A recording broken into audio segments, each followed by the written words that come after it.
جس کے اندر ایمان، جس کا ایقان مضبوط ہوگا، وہ سب سے زیادہ خوش ہوگا تو مصطفیٰ کی باتوں سے خوش ہوگا۔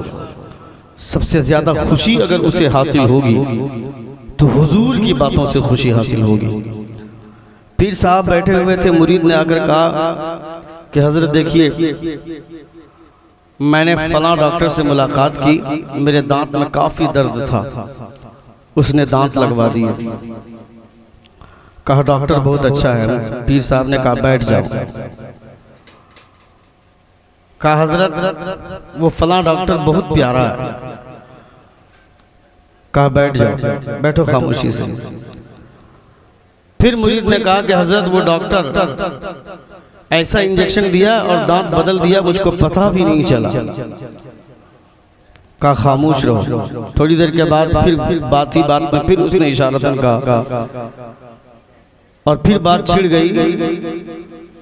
مرید نے کہا کہ حضرت جو دانت اس نے لگایا، پرانے دانت اور نئے دانت میں کوئی فرق نہیں ہے، بالکل ملا دیا اس نے، ایسا دانت لگایا۔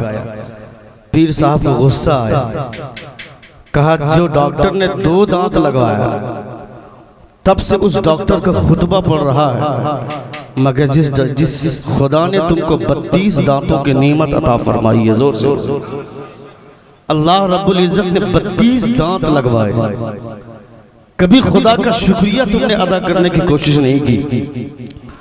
اللہ رب العزت کا شکریہ یہ بہت بڑی چیز ہے۔ آپ فرماتے ہیں حضرت حضور صدر الافاضل علامہ نعیم الدین مراد آبادی علیہ الرحمہ، جو تفسیر خزائن العرفان کے مفسر ہیں، ہم لوگ جو پڑھتے ہیں تفسیر خزائن العرفان، وہ جو ترجمہ ہے وہ ترجمہ حضور اعلیٰ حضرت کا، یہ ترجمہ بھی ایسے نہیں آیا۔ حضور اعلیٰ حضرت جن کا شجرہ بیان کر رہے تھے، حضور یہ مولانا اختر رضا چترویدی صاحب قبلہ مدد ذلہ نورانی، کتنے علوم اور کتنے فنون پہ مہارت حاصل تھی حضور اعلیٰ حضرت، آپ نے ملاحظہ فرمایا۔ حضور اعلیٰ حضرت تصنیفات میں مصروف تھے۔ حضور صدر الافاضل علامہ نعیم الدین مراد آبادی علیہ الرحمہ نے فرمایا کہ حضرت موقع نکل چکے، بہت سارے لوگ قرآن کے ترجمے کر رہے ہیں، الٹے سیدھے ترجمے آ رہے ہیں منظر عام پر، تھوڑی سی کوشش کر دیجئے کہ ترجمہ کر دیجئے۔ حضور صدر الافاضل علامہ نعیم الدین مراد آبادی علیہ الرحمہ نے ضد کیا حضور اعلیٰ حضرت سے، کہا کہ ترجمہ کر دیجئے۔ کہا کہ سنو، میں دوپہر کا کھانا کھانے کے بعد تھوڑی دیر لیٹتا ہوں، اس لیٹنے اس کو بولتے ہیں قیلولہ، شریعت کی اصطلاح میں کیا بولتے ہیں اسے؟ زور سے بولیے، اسے کیا بولتے ہیں؟ دوپہر کا کھانا کھانے کے بعد تھوڑی دیر بستر پہ لیٹنا، اسے قیلولہ بولتے ہیں، اور یہ سنت ہے۔ سن لیجئے، یہ سنت ہے۔ سنت سمجھ کر لیٹنے سے اللہ رب العزت نیکیاں عطا فرماتا ہے۔ ایک آدمی بغیر سنت سمجھے رات بھر قرآن کی تلاوت کرتا ہے، اور ایک آدمی نبی کی سنت سمجھ کر صرف دوپہر کا کھانا کھانے کے بعد تھوڑی دیر بستر پہ لیٹتا ہے، یہ سوچ کر کہ لیٹنا نبی کی سنت ہے، تو رات بھر قرآن کی تلاوت کرنے سے زیادہ ثواب نبی کی سنت سمجھ کر لیٹنا۔ یہ حضور کی سنتوں کو سنت سمجھ کر کرنے کا فائدہ ہے۔ حضور اعلیٰ حضرت دوپہر کا کھانا کھانے کے بعد تھوڑی دیر لیٹتے تھے۔ آپ نے فرمایا صدر الافاضل سے کہ میں جو لیٹتا ہوں اس وقت تم قرآن کی آیت پڑھنا، میں اس کا ترجمہ کر دوں گا۔ زور سے بولیے۔ تو حضور اعلیٰ حضرت اسی وقت ترجمہ کرتے تھے، آپ قرآن کی آیت پڑھتے تھے اور حضور اعلیٰ حضرت اس کا ترجمہ بتاتے تھے۔ یہ لیٹنے میں حضور اعلیٰ حضرت نے قرآن مقدس کا پورا ترجمہ کر دیا۔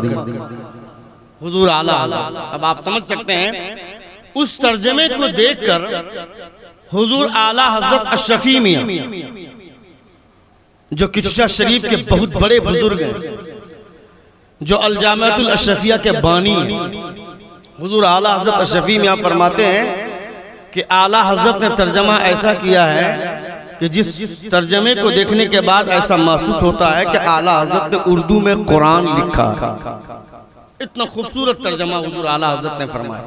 اچھا، وہ جو قرآن کی آیت کے نیچے جو ہے اس کو ترجمہ بولتے ہیں۔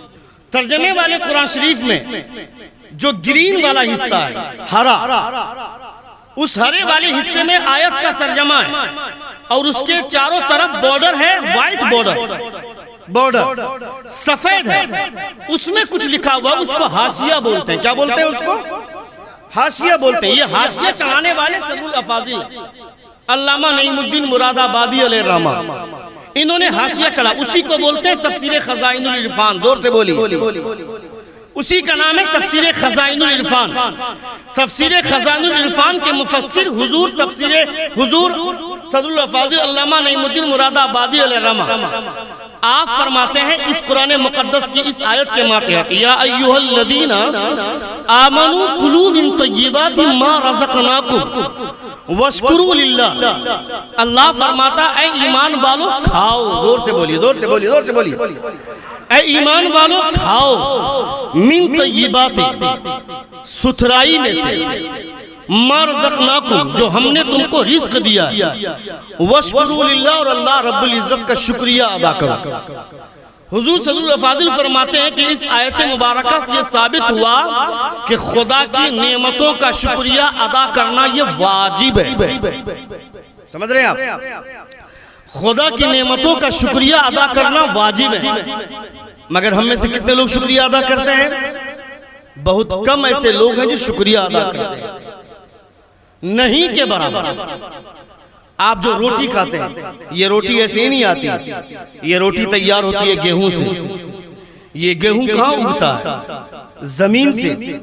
اس زمین پہ اگر اللہ رب العزت اپنی رحمتیں نازل فرمائے، آپ زمین کے اندر ایک دانہ ڈالے تھے، وہ دانہ زمین کے اندر جا کر فنا ہو گیا، پھر وہ زمین کی چھاتی چیر کر درخت کی صورت میں باہر آتا ہے، پھر اس درخت کی آبیاری ہوتی ہے، اس درخت پر اللہ رب العزت سورج کی کرنوں کو، چاند کی روشنی کو، پانی کو، سمندر سے جو بخارات اٹھتے ہیں اس سے بادل تیار ہوتا ہے، وہ بادل بارش کے قطروں کو برساتا ہے۔ یہ تمام نعمتیں اللہ رب العزت کی جانب سے آتی ہیں۔